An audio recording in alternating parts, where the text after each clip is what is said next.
Open the Bible at Acts 12 and we find ourselves in the world of powerful people with ruthless agendas. Meet the cast. Herod Agrippa I. Now, he's not the one who slaughtered the Bethlehem toddlers or had John the Baptist beheaded. But you'll notice that Luke doesn't add his personal name. It's as if he's saying he's just like the rest of them. There's a couple of self-governing cities, Tyre and Sidon. Sadly for them, they depend economically on the region that Herod rules, and they're going to have to do a bit of grovelling to get their food supplies. And then there's the Jews, who, although they hate Herod and know his justice system is corrupt, they're not going to complain to the Roman Emperor when Herod starts to lock up and execute Christians.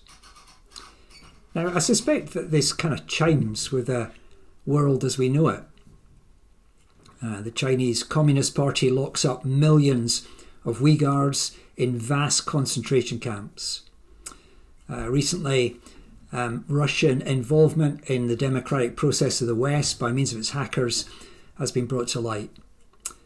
Or simply big supermarkets crush little corner shops. Or maybe closer to home, schemes have families that you don't want to cross. Or maybe some of us live with somebody like Herod. You never know what their mood's going to be from one day to the next. It's just that reminder that the world that we read of in the Bible is our world.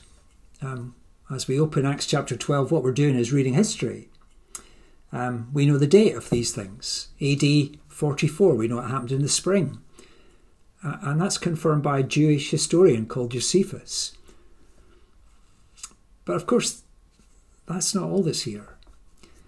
One who facilitates Peter's release and one who ends Herod's life is an angel.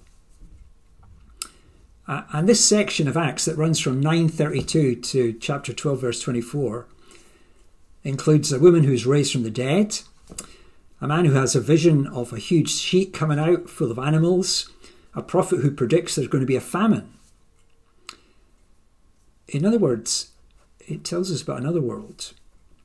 Now, I know for some people that's just a fantasy world. It's Disney. It's where the Tooth Fairy lives. But for a lot of people, actually, there is a belief that there's a world that we can't see. People who might never go near a church say their prayers every night. Listen to the conversations after a funeral, religious or not religious. People talk about going to a better place, being reunited with old friends. No, the question is not, do you believe in two worlds? The question is, which world is more important? Or let me put that a different way.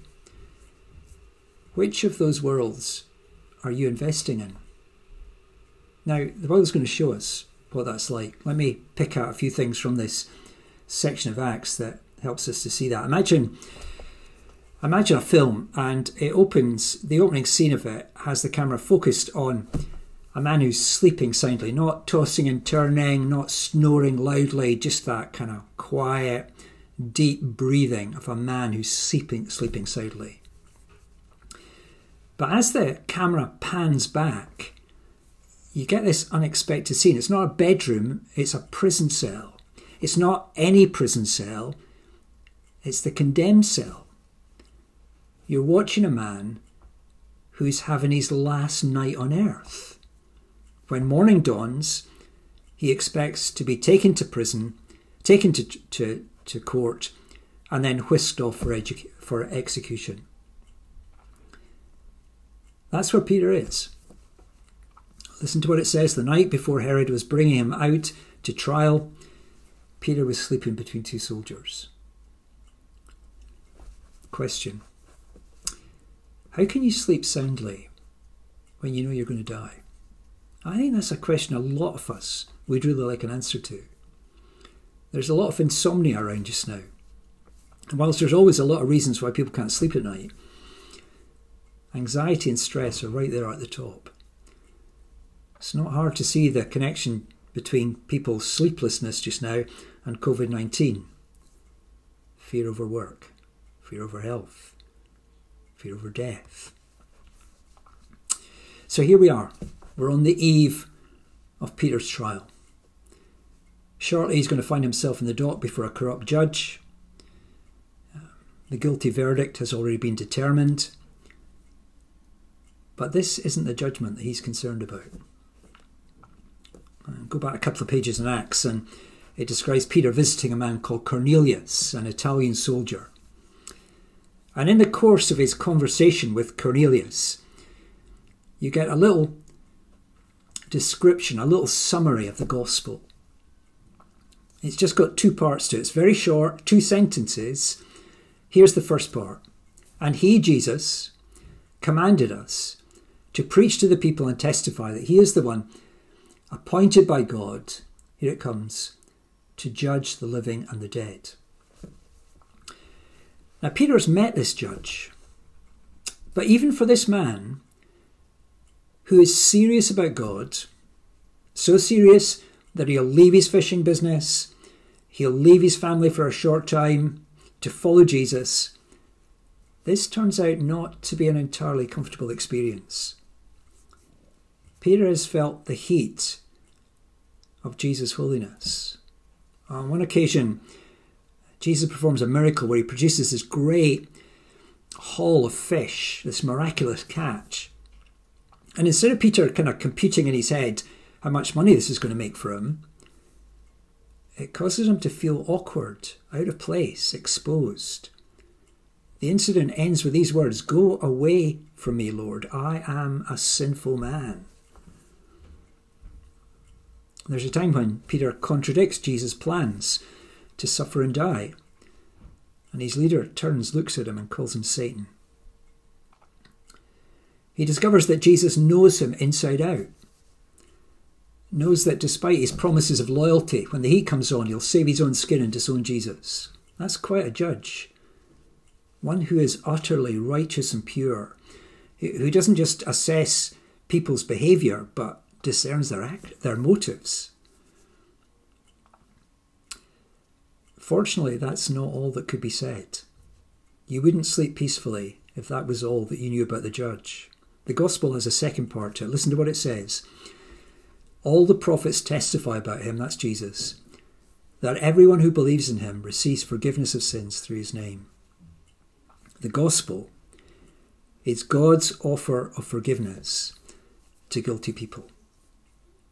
Now, I think it's true to say that we like to protect our privileges. We like to exclude outsiders. Hence our immigration policy. Hence the obstacles that were put in the way of black people voting in the US. Hence the struggle to get Jewish Christians to welcome Gentile Christians as family members. That's us, but God is different. When through the prophet Ezekiel, he announces that he's coming as an enemy to judge the nation of Israel, he is careful to appoint watchmen to warn of his arrival. Now ask yourself this question, what kind of enemy appoints watchmen to warn of his attack? Answer, one that takes no pleasure in the death of the wicked. What kind of judge comes to suffer and to die for others? Surely one that never wants to speak the word guilty. Peter quotes the prophets in his little letter at the end of the New Testament. This is what he says. He himself, that's Jesus, bore our sins in his body on the cross. By his wounds you have been healed. You were like sheep going astray, but now you've returned to the shepherd and overseer of your souls. You look at this situation in Acts chapter 12, the condemned cell with the sleeping man. There is something slightly contemptuous about Peter sleeping in Herod's condemned cell, refusing to be intimidated by this despot. But he doesn't sleep because he knows there's an angel coming. He sleeps because he's forgiven. He doesn't sleep because he's brave before executioners. He sleeps because he belongs to a great shepherd who will always be there and who will lead him through the experience of death. Yeah, I know. Herod's descendants are alive and well in our world, and you might have them pretty close to your life. They can make our lives very difficult. But the sleeping Peter tells you that they won't have the last word.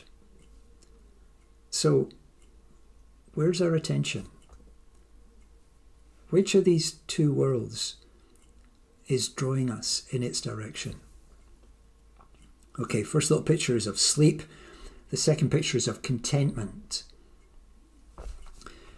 Luke tells us then how God supernaturally cuts across Herod's plans. With no more effort than it would take a taxi driver to collect someone from a hospital discharge lounge. Okay, Jimmy, get your stuff, we're going. The angel conducts Peter out of Herod's prison. Peter sums it up. Verse 11. Now I know, without a doubt, that the Lord has sent his angel and rescued me from Herod's clutches and everything the Jewish people were hoping would happen. And the incident is brought to an end with Peter's comment at the prayer meeting. Tell James and the other brothers and sisters about this. And then he left for another place. Now what you need to know about Peter is that up to this point in time, he has been the leader of the church. He's the rock that Jesus spoke of. He has operated the keys of the kingdom that admitted the Gentiles. But now that's it. Now you're almost going to hear virtually nothing of him in the rest of Acts. He's going to leave the platform and the spotlight is going to fall on another man, Saul, or as he will become known, Paul. Peter leaves for another place, a less significant, a less prominent place. And Peter is content with that. A lot of us crave people's approval and appreciation. Being noticed and being thanked, being valued is a big deal.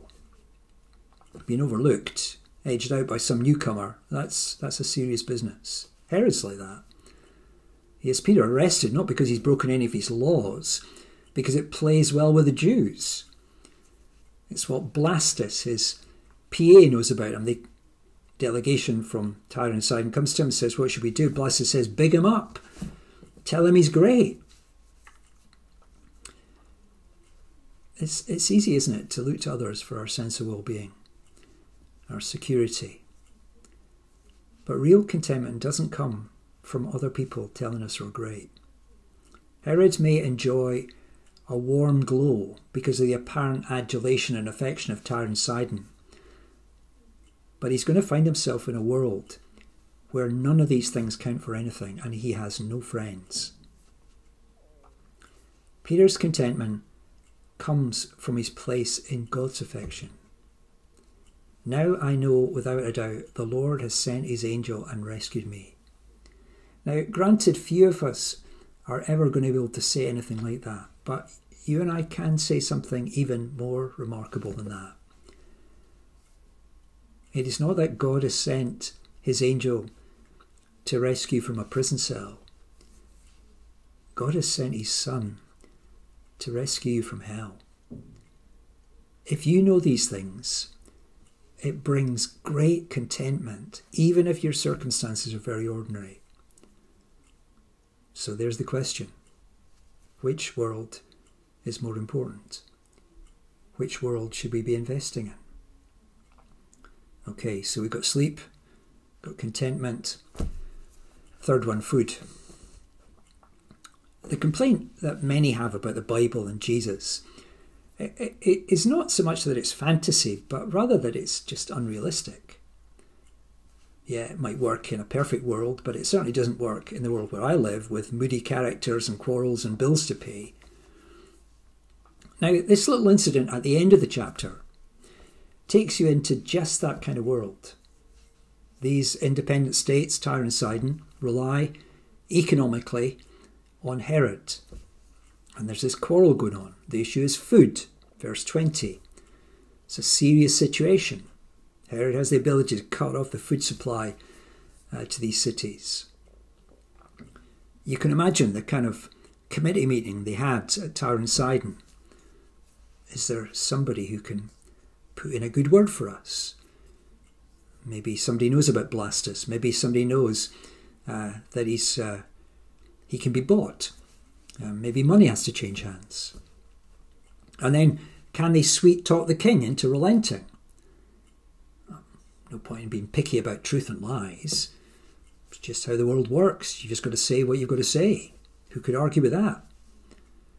So, being economical with the truth, bending the rules, avoiding VAT, cheating on benefits. Just what you've got to do to put food on the table.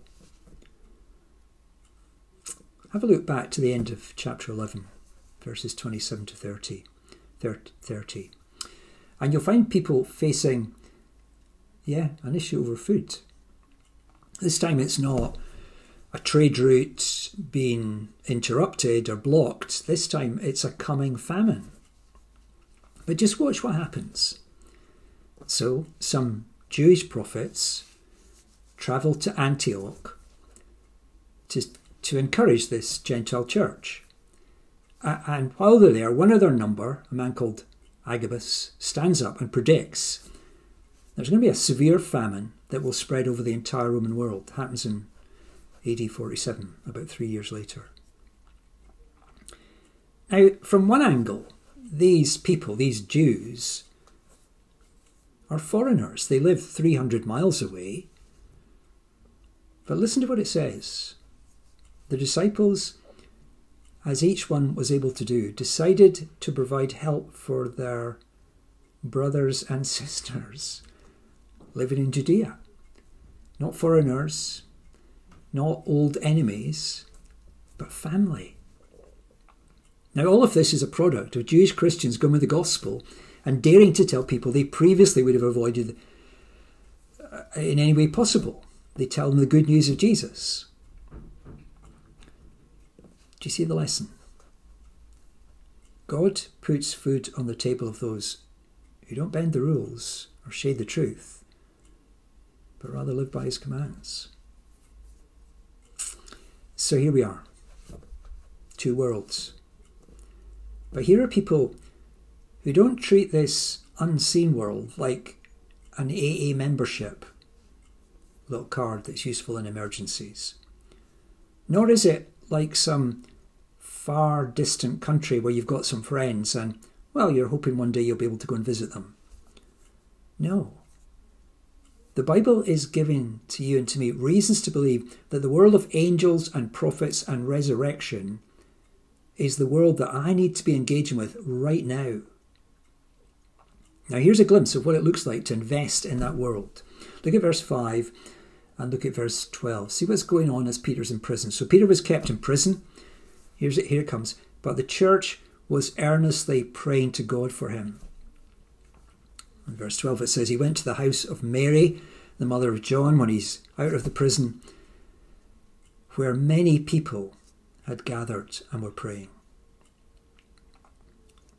Praying people believe in this other world. They announce that's where matters are decided, not in Herod's court, but in God's court. Now, it's a good thing to go to church. It's a good thing to read the Bible and consider its claims. But Christianity is not just meeting up with a bunch of like-minded people or reading a book or listening to a talk.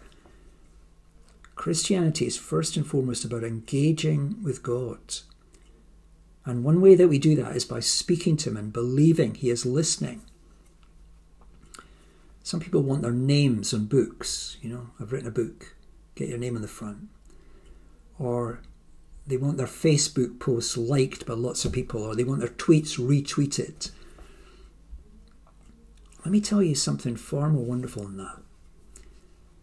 It's that your little nouns and adjectives can find their way into the very courts of heaven. These people who prayed that night believed that God, the maker of everything, the one who needs nothing, that God was tuned in to listen to their prayers. Now, it's not the whole story. It doesn't stop there. It is principally about engaging with God over the spiritual battle. And you don't need to look far in Acts to see that there is a war going on. It's not just a war about a man's life. It's about the mission of God that's under threat, which is another way of saying people's eternal destinies are at stake. Now, is that what we believe? Yes, we can come to God with our needs, we can pray about absolutely everything, but Jesus says when we pray, our first priority is to be God's reputation in his kingdom. When you pray, say, Our Father, hallowed be your name, your kingdom come. Acts 12 is an onslaught on God's kingdom. We've moved a long way from chapter 5, where the church is described as being highly regarded by all the people. Now that the gospel has kind of crossed into Gentile territory, it's not just the Jewish leadership who are up in arms. The Jews approve of the death of James. There's a war on. War's calling people to inconvenience themselves. These people are at an exhausting all-night prayer meeting. Wars by definition are dangerous. What if we're spotted? Or what if the prayer meeting is infiltrated? What if? But this is the way God has decreed that his work will progress. So James is dead. Peter's gone into hiding. But when you get to the end of the chapter, the little summary statement, verse 24 is, the word of God continued to spread and flourish. God's kingdom continued to keep moving on. Why? Because ordinary people didn't sit by their firesides or get into their beds, but got stuck into the battle. Okay, let me tell you one last thing about those who engage. It's about engaging with God in the battle, despite our weakness. Now, there is a bit of irony here, isn't there? The big iron gate in the prison just kind of creaks open all by itself, but Peter can't persuade Rhoda to open the door into the prayer meeting. And things only get worse when she announces that Peter's outside. First of all, they call her mad, and then you have to say they offer some pretty mad theology of their own. It must be his angel. Now, you have to say from one angle, these guys don't look very impressive. But here's the point. They're not relying on themselves and their abilities to make things happen. They haven't gathered to discuss how to spring Peter from prison. They're not searching around, ferreting around to find somebody who'll put a good word in for them in Herod's court. No. They've met to access the resources of heaven. That's what people do when they pray. Sure, they're weak, but they sure know where to go to find help.